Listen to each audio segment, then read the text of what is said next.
سبحان اللہ ما اجمل کا ما حسن کا ما اکمل کا نحمدہ ونصلی علی رسولہ النبی الکریم الامین اما بعد فاعوذ باللہ السمیع العلیم من الشیطان الرجیم بسم اللہ الرحمن الرحیم قال اللہ تبارک و تعالی فی القرآن الحکیم ان اللہ وملائکتہ یصلون علی النبی یا ایہا الذین آمنوا صلوا علیہ وسلموا تسلیما الصلاۃ والسلام علیک یا رسول اللہ الصلاۃ والسلام علیک یا نبی اللہ الصلاۃ والسلام علیک یا شفیع المذنبین وعلی آلک واصحابک یا رحمۃ للعالمین۔ اللہ تعالیٰ کی بے حد و حساب حمد و ثنا سرور کونین جان عالم وجہ تخلیق کائنات حضرت محمد مصطفیٰ صلی اللہ علیہ وسلم اور آپ کی جمیع آل و اصحاب کی بارگاہ ناز میں انتہائی تعظیم اور تکریم کے ساتھ درود و سلام کے نذرانوں کے بعد، سامعین ذی قدر میرے دینی اور یقینی دوستوں، بزرگوں اور بھائیوں، سرور کونین جان عالم صلی اللہ علیہ وسلم کی سیرت مبارکہ کے حوالے سے ہمارا سلسلہ سیرت بنام سیرت رحمت للعالمین کا تسلسل جاری ہے۔ اسی تسلسل کو آگے لیے بڑھیں گے انشاءاللہ العزیز۔ آج جہاں سے ہم نے اپنے پچھلے پروگرام کو منقطع کیا اور اختتام پذیر کیا، انشاءاللہ آج اسی سے آگے اپنی معروضات کو پیش کروں گا۔ اللہ تعالی ہم سب کو حق کی پیروی کرنے کی توفیق مرحمت فرمائے۔ آپ 4 ہجری کے واقعات سماعت فرما رہے تھے، اور یاد رکھیے کہ نبی کریم صلی اللہ علیہ وآلہ وسلم کی حیات مقدسہ میں اس سال کو خاص اہمیت کا حامل قرار دیا جا سکتا ہے۔ 4 ہجری میں نبی کریم صلی اللہ علیہ وآلہ وسلم اپنے صحابہ کرام رضوان اللہ تعالی علیہم اجمعین کے ساتھ پھر کفار کے ساتھ جنگ کرنے کا قصد لے کر روانہ ہوتے ہیں، کیونکہ 1 سال پہلے ابو سفیان اور نبی کریم صلی اللہ علیہ وآلہ وسلم کے مابین اس بات پر عہد ہوا تھا کہ ہم اگلے سال اسی مقام پر انہی ایام میں دوبارہ ملیں گے۔ یعنی جب غزوہ بدر اختتام پذیر ہونے کو تھا جس مقام پر، اب غزوہ احد کے بعد نبی کریم صلی اللہ علیہ وآلہ وسلم نے ابو سفیان سے جاتے ہوئے اس بات کو آپس میں متعین کیا تھا، مقرر کیا تھا، الموعد بیننا و بینکم بدر من العام القابل، 1 سال بعد ہمارا تمہارا مقابلہ بدر میں ہوگا۔ اصل میں یہ چیلنج ابو سفیان کی طرف سے دیا گیا، اور رسول کریم صلی اللہ علیہ وآلہ وسلم کی طرف سے حضرت عمر فاروق رضی اللہ تعالیٰ عنہ نے اس چیلنج کو قبول فرمایا تھا۔ لہٰذا اب وہ ایام آ چکے، 1 سال مکمل ہونے کو تھا۔ نبی کریم صلی اللہ علیہ وآلہ وسلم اپنے ساتھ صحابہ کرام کی ایک کثیر تعداد، جن کی تعداد 1500 کے لگ بھگ بتائی جاتی ہے، اور ایک روایت میں 2000 کے لگ بھگ آپ کے صحابہ کی تعداد کو بیان کیا جاتا ہے۔ نبی کریم صلی اللہ علیہ وآلہ وسلم جنگ کرنے کے قصد سے نکلے، ابو سفیان بھی وہاں سے جنگ کرنے کا قصد لے کر نکلنے کو تھا، لیکن اس پر اللہ تعالیٰ نے کچھ ایسا رعب طاری کیا کہ اس نے جنگ سے فرار حاصل کرنے کے لیے مختلف تجاویز اور تدبیرات پر غور کرنا شروع کیا۔ سب سے پہلے اس نے نعیم بن مسعود الاشجعی کو ایک کثیر رقم کے عوض مکے سے یہ کہہ کر روانہ کیا کہ مسلمان اگر تمہیں مدینے میں ملیں یا بدر کی طرف آتے ہوئے ملیں یا بدر پر قیام پذیر ہوئے ملیں، ان کو اس بات پر آمادہ کرو کہ وہ یہاں سے لوٹ جائیں، کیونکہ کفار ایک بہت بڑی افرادی قوت کے ساتھ یہاں پر آ رہے ہیں اور مسلمانوں کو کچل کے رکھ دیں گے۔ ابو سفیان اپنی اس تجویز پر انتہائی مطمئن تھا، اور نبی کریم صلی اللہ علیہ وآلہ وسلم کے متعلق اور ان کے صحابہ کے متعلق اس کا گمان تھا کہ نعمان بن مسعود الاشجعی کے ڈرانے سے یہ لوگ واپس لوٹ جائیں گے، اور جنگ کیے بغیر ان کا واپس چلے جانا یہ ہمارے حق میں ہوگا، ہم لوگوں کو کہہ سکیں گے کہ ہماری طرف سے جنگ سے فرار اختیار نہیں کیا گیا، مسلمان جنگ کرنے کے لیے آئے ہی نہیں۔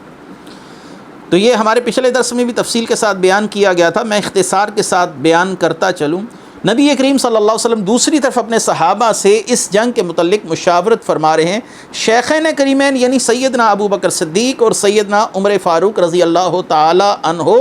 نبی کریم صلی اللہ علیہ وسلم کو جنگ کے لیے مقررہ مقام پر اور مقررہ وقت پر پہنچنے کا مشورہ دیتے ہیں۔ رسول کریم نے فرمایا والذی نفسی بیدہ لأخرجن وإن لم یخرج معی احد، اس ذات کی قسم جس کے قبضہ قدرت میں میری جان ہے، میں ضرور ان کے مقابلے کے لیے نکلوں گا خواہ میرے ساتھ ایک آدمی بھی نہ جائے۔ حضور صلی اللہ علیہ وسلم کے اس فیصلہ کن ارشاد نے حالات کو موڑ کے رکھ دیا۔ صحابہ کرام میں جنگی تیاریوں کا جوش و جذبہ اپنے عروج پر تھا۔ رسول کریم نے اپنے بعد مسجد کی امامت کے فرائض رئیس المنافقین کے بیٹے عبداللہ رضی اللہ تعالیٰ عنہ کو سونپے، اور رسول کریم صلی اللہ علیہ وآلہ وسلم 1500 جو قول جمہور ہے یا راجح قول ہے 1500 صحابہ کے نورانی لشکر کو لے کر وہاں سے روانہ ہوئے، اور آپ کے ساتھ گھوڑوں پر حضرت صدیق اکبر، سیدنا فاروق اعظم، ابو قتادہ، سعید بن زید، مقداد بن اسود، حباب بن منذر، زبیر بن عوام، عباد بن بشر رضوان اللہ تعالی علیہم اجمعین جیسے جلیل القدر صحابہ کرام بھی شامل تھے۔ اور اس جنگ کے لیے جو علم تھا مسلمانوں کا یعنی جھنڈا تھا، وہ حضرت علی رضی اللہ تعالی عنہ نے اپنے ہاتھوں میں تھام رکھا تھا۔ پورے جوش و خروش کے ساتھ مسلمان نکلے، اور حسن اتفاق دیکھیے اور اللہ کی حکمتیں دیکھیے کہ اسی مقام پر ہر سال ایک بہت بڑا تجارتی میلہ بھی لگا کرتا تھا، جہاں پر مختلف مقامات سے آنے والے لوگ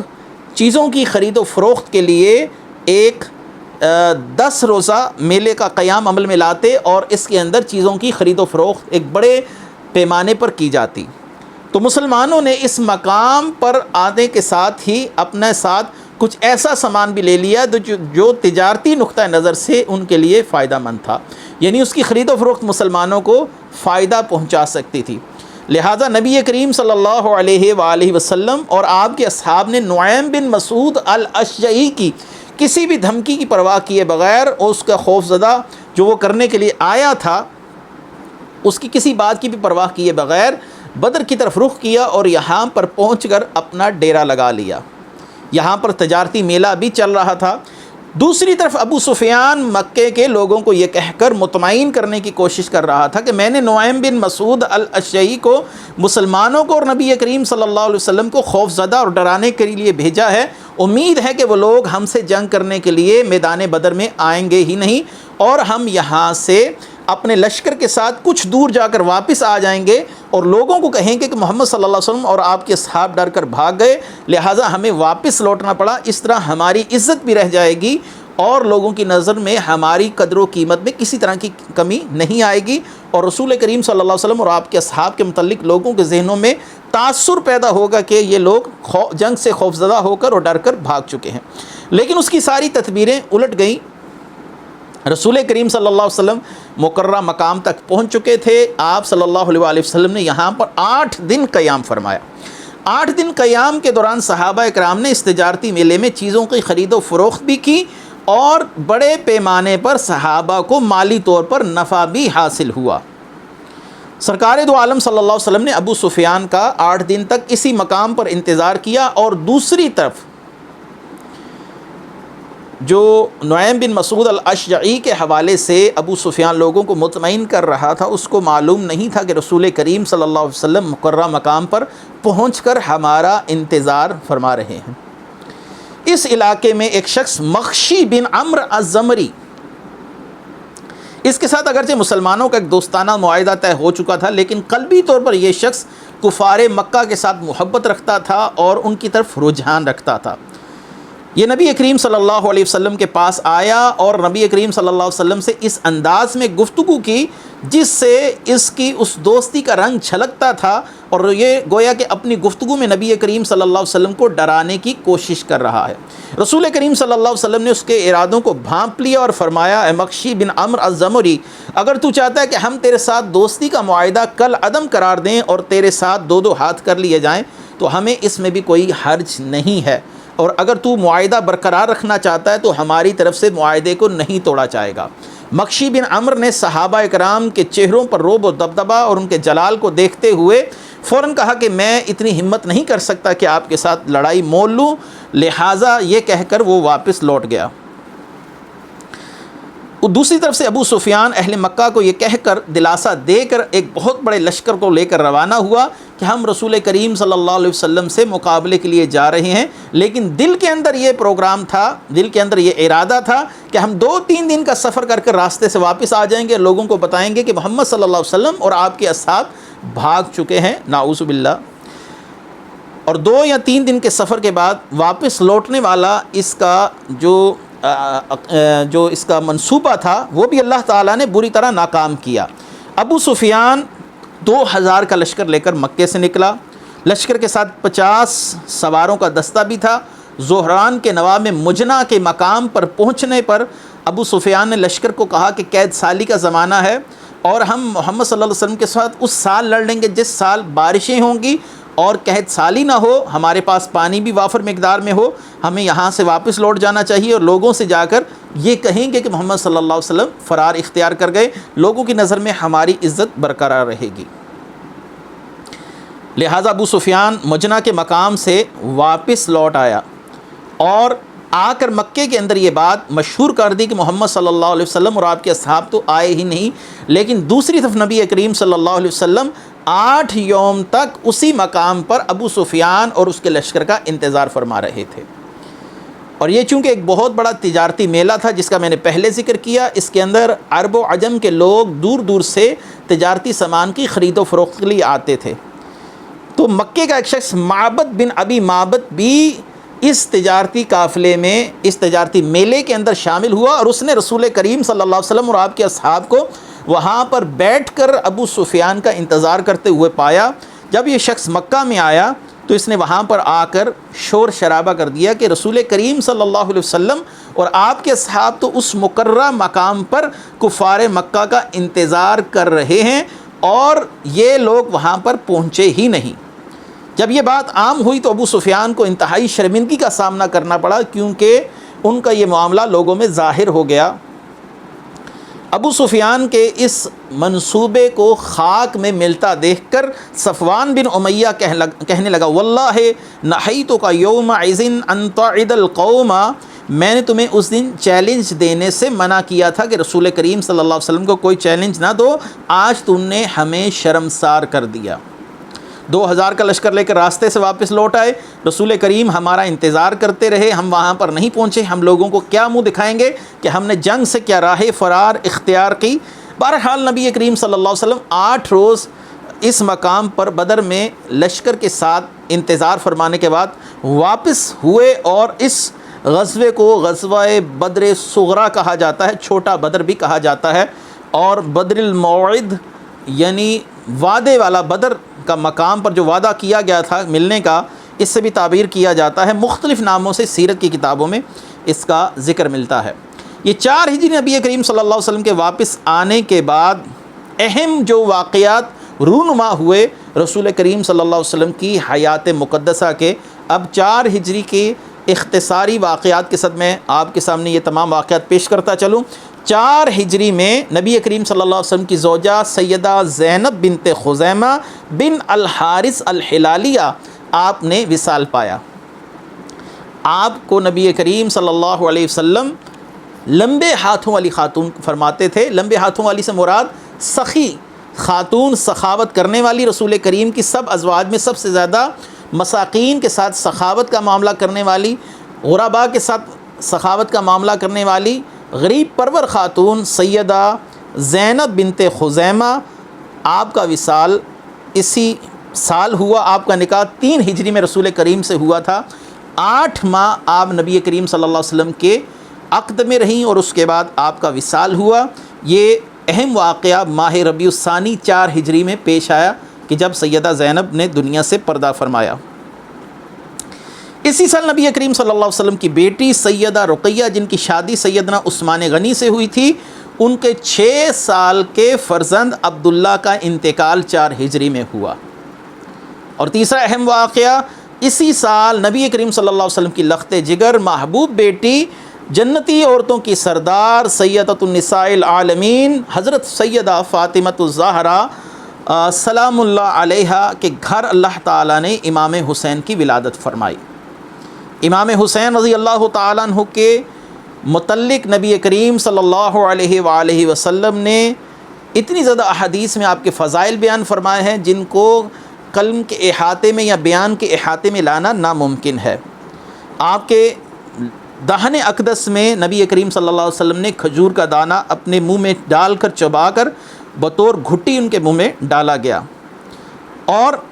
نبی کریم صلی اللہ علیہ وسلم کا لعاب دہن وہ پہلی غذا تھی جو سیدنا امام حسین کے دہن میں داخل ہوئی، اور حضور کریم صلی اللہ علیہ وسلم نے ان کے دائیں کان میں آذان کہی اور بائیں کان میں خود اقامت فرمائی۔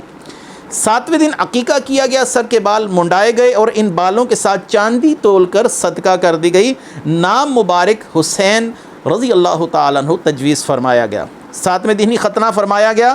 نبی کریم صلی اللہ علیہ وآلہ وسلم نے امام حسین کا نام حسین تجویز فرمایا۔ آپ کی کنیت ابو عبداللہ اور لقب سبط رسول یعنی رسول اللہ صلی اللہ علیہ وسلم کا بیٹا ہے۔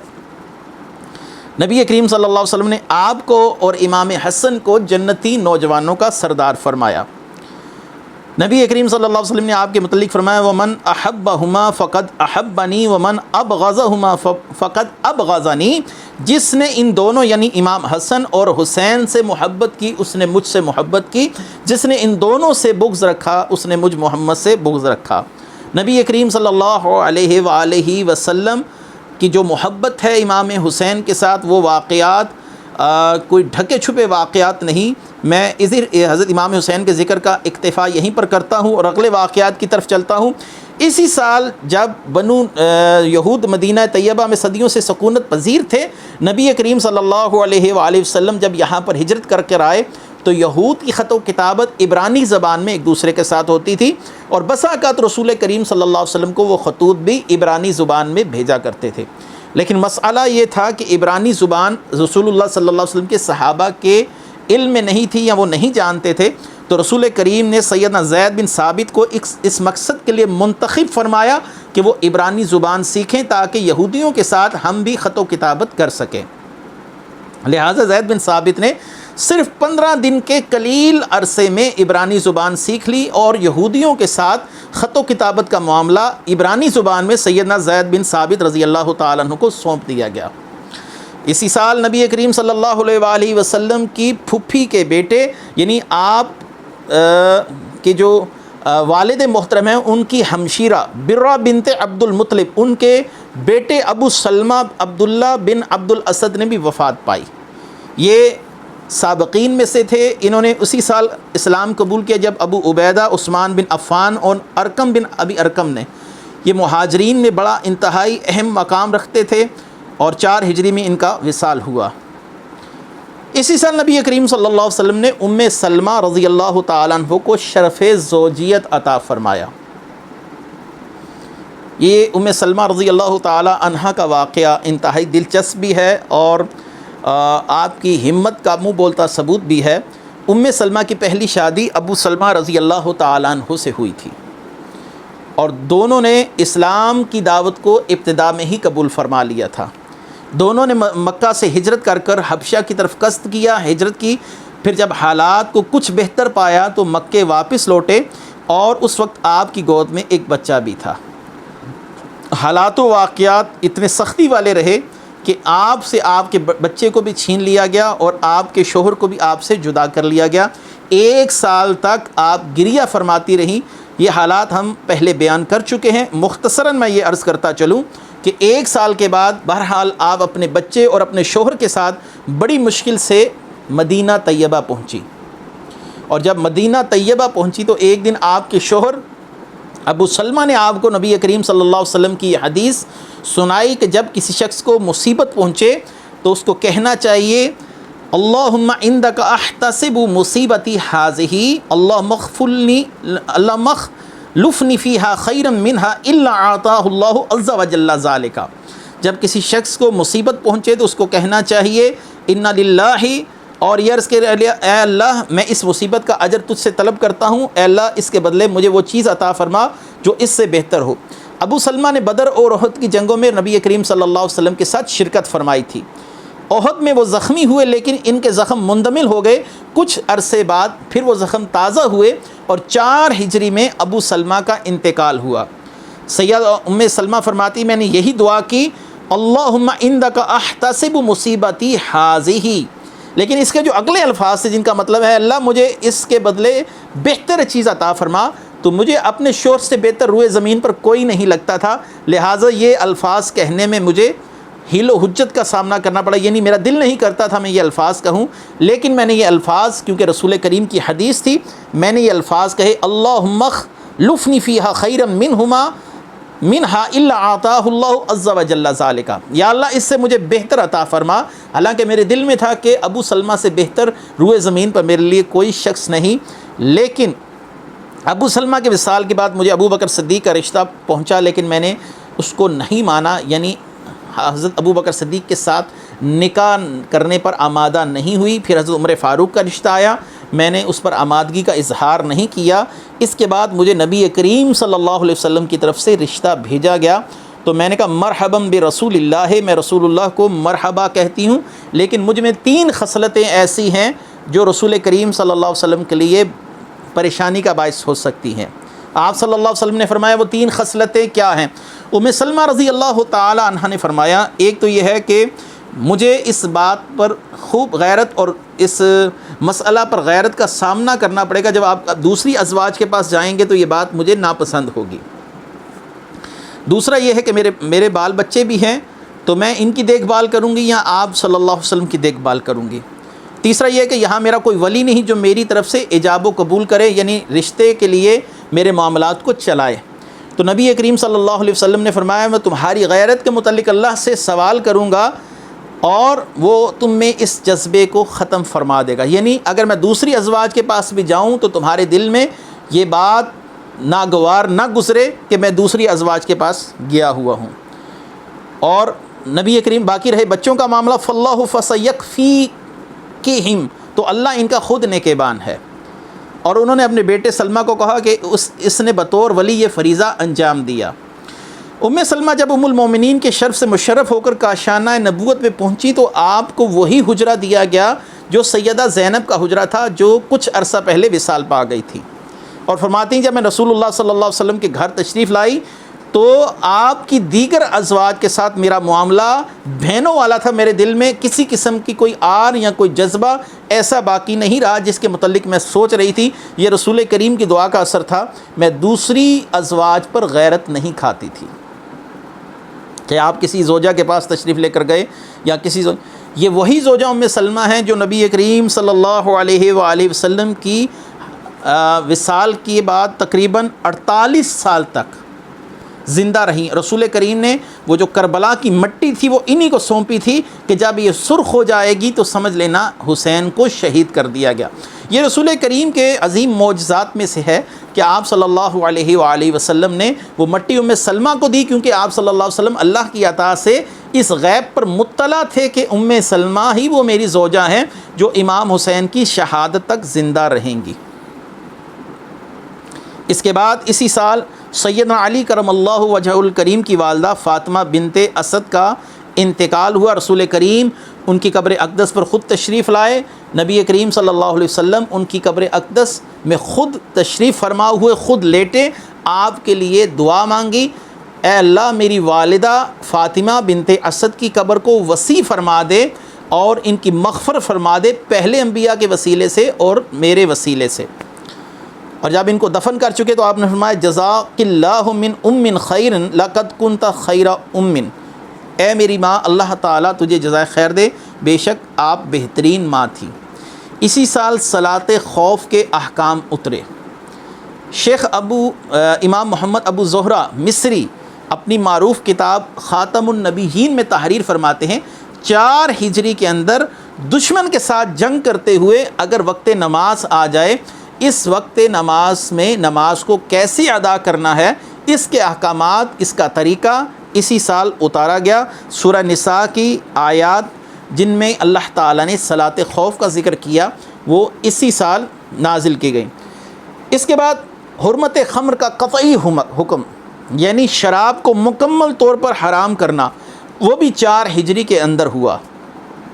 یاد رکھیے کہ شراب ام الخبائث ہے، لیکن عرب کے معاشرے میں شراب پینے کو، شراب پلانے کو ایک عمراء کا فعل تصور کیا جاتا تھا۔ تو پہلا معاملہ اللہ تعالیٰ نے شراب کو فوراً حرام نہیں فرمایا، بلکہ فرمایا یسألونک عن الخمر والمیسر قل فیہما اسم کبیر ومنافع للناس واسمھا اکبر من نفعہما۔ یہ پہلا حکم ہے سورہ البقرہ آیت نمبر 219 میں۔ وہ پوچھتے ہیں آپ سے شراب اور جوئے کی بابت، آپ فرمائیے ان دونوں میں بڑا گناہ ہے۔ کل فیہما اسم کبیر و منافع للناس، کہ اس میں لوگوں کے لیے نفع تھوڑا ہے، نقصان زیادہ ہے۔ اب قرآن نے اس کے بعد صحابہ کے لیے دوسرا حکم اتارا، یا ایھا الذین آمنوا لا تقربوا الصلاۃ وانتم سکارى حتی تعلموا ما تقولون، سورہ نساء نمبر 43۔ پہلے شراب کو یک مشت حرام نہیں کیا گیا، یکدم حرام نہیں کیا گیا، پہلے فرمایا گیا کہ شراب کا نفع تھوڑا ہے، نقصان زیادہ ہے۔ اب دوسرا حکم کیا آ رہا ہے کہ جب تم شراب کے نشے میں ہو تو نماز کے قریب نہیں جانا۔ آہستہ آہستہ حرمت کا حکم لایا جانا تھا، تو صحابہ کرام کی تربیت کی جا رہی ہے۔ تیسرا حکم جو اس 4 ہجری کے اندر اترا، جس میں شراب کو مکمل طور پر حرام کر دیا گیا، وہ کیا تھا؟ سورہ المائدہ آیت نمبر 90 اور 91۔ یا ایھا الذین آمنوا انما الخمر والمیسر والانصاب والازلام رجس من عمل الشیطان فاجتنبوہ لعلکم تفلحون۔ اے ایمان والو، یہ شراب، جوا، بت اور جوئے کے تیر سب ناپاک ہیں، شیطان کی کارستانیاں ہیں، سو تم ان سے بچو تاکہ تم فلاح پا جاؤ۔ اسی سال شراب کی حرمت مکمل طور پر نازل کر دی گئی، اسی سال صلاۃ خوف کا طریقہ بیان کیا گیا، اسی سال نبی کریم صلی اللہ علیہ وسلم کا عقد سیدہ ام سلمہ سے ہوا، اسی سال سیدنا امام حسین کی ولادت ہوئی، اسی سال رسول اللہ کی پیاری زوجہ سیدہ زینب رضی اللہ تعالی عنہا کا وصال ہوا، اسی سال رسول کریم صلی اللہ علیہ وسلم نے بدر صغریٰ میں فتح حاصل کی اور فتح یاب ہو کر واپس لوٹے اور کفار کو شرمندگی کا سامنا کرنا پڑا۔ یہ 4 ہجری کے اہم واقعات تھے جو میں نے آپ کے سامنے پیش کیے۔ اگلے درس میں انشاءاللہ 5 ہجری میں وقوع پذیر ہونے والے اہم واقعات، جن میں سیدنا سلیمان فارسی رضی اللہ تعالیٰ عنہ کا واقعہ انتہائی دلدوز بھی ہے اور ایک لحاظ سے دلچسپ بھی ہے۔ اس کے بعد غزوہ دومۃ الجندل، وفات ام سعد، چاند گرہن کا واقعہ، وفد بلال بن حارث المزنی کی آمد، زمام بن ثعلبہ کی آمد اور دیگر اہم واقعات، غزوہ خندق، غزوہ بنو قریظہ، مدینے میں زلزلہ وغیرہ، یہ تمام واقعات آگے 5 ہجری کے اندر وقوع پذیر ہوئے انشاءاللہ، وہ ہم اپنے اگلے درس میں آپ کے سامنے بیان کریں گے۔ رسول کریم صلی اللہ علیہ وسلم کی حیات مقدسہ جو 11 ہجری تک ہے، ظاہری حیات، اس میں ہم نے انشاءاللہ العزیز مزید جو 7 سال کا معاملہ ہے وہ اسی طریقے سے بیان کرتے چلیں گے کہ ہجرت کا 5واں سال، پھر 6واں سال اور پھر 11 ہجری تک آپ صلی اللہ علیہ وسلم کے وصال تک یہ ہمارے دروس کا تسلسل جاری رہے گا۔ الحمدللہ آج ہم نے 4 ہجری تک کے واقعات کو، اہم واقعات کو مکمل کیا۔ اللہ تعالی ہماری اس کاوش کو اپنی بارگاہ میں قبول فرمائے اور ہمارے لیے اور ہمارے جمیع متعلقین کے لیے ذریعہ مغفرت فرمائے۔ وآخر دعوانا ان الحمدللہ رب العالمین۔ سبحان اللہ